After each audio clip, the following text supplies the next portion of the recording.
Today, there are more electric cars on the world's roads than we've ever seen before, thanks to massive development in battery pack design that have improved not only energy density but also charging characteristics and thermal stability. We're finally at a point where long-range electric cars are no longer a pipe dream, at least for those who can currently afford them.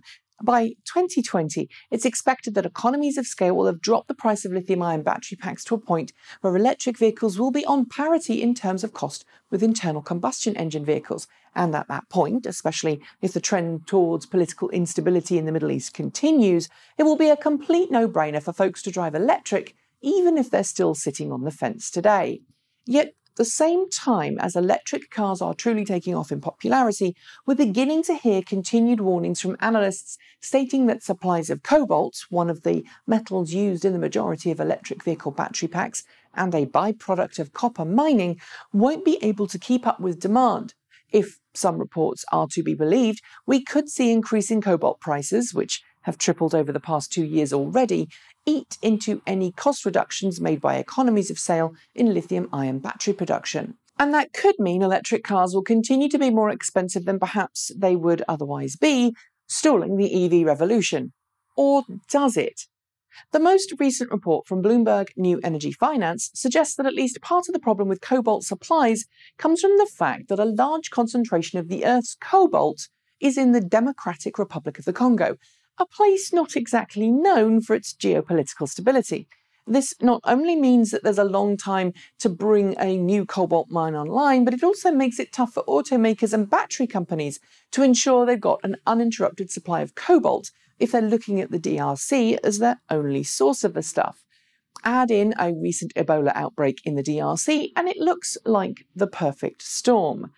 And that's even before you look at the challenges facing companies who wish to ensure their cobalt supplies are mined responsibly. The DRC, for example, produces 60% of the world's cobalt, a fifth of which is extracted by hand, and while many large companies do try to ensure their cobalt is responsibly mined, nearly all of that hand-extracted cobalt is mined in unregulated, unofficial small mining operations which employ women and children as young as 4 years old in conditions that are essentially slave labour.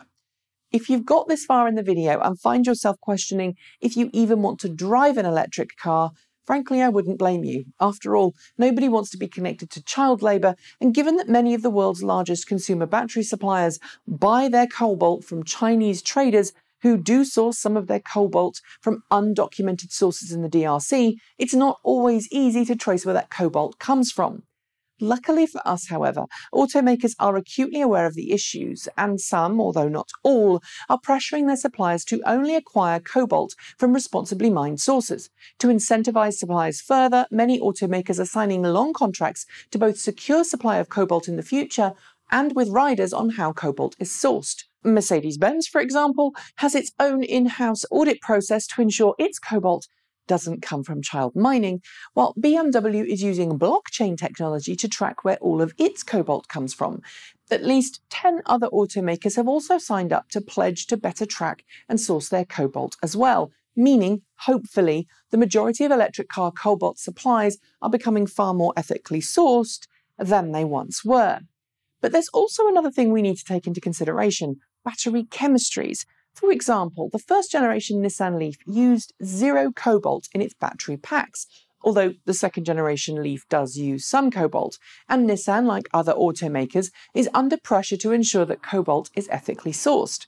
Tesla CEO Elon Musk, meanwhile, recently announced that Tesla is slashing cobalt content to almost nothing in its battery packs, replacing it with nickel instead.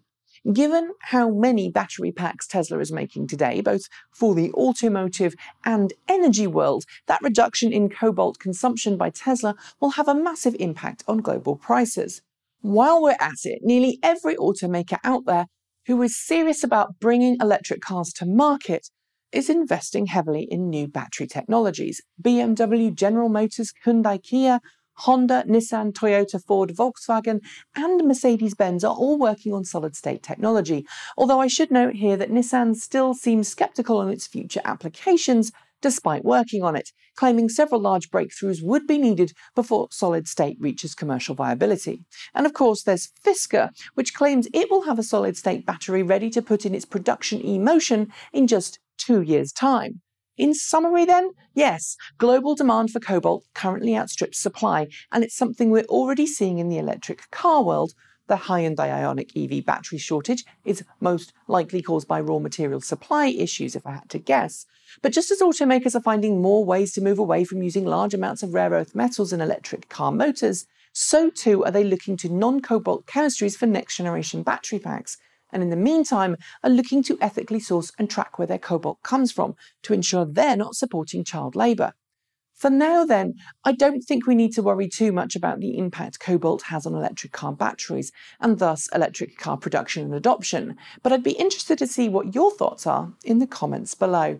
That's it, thanks for joining me, and see you next time.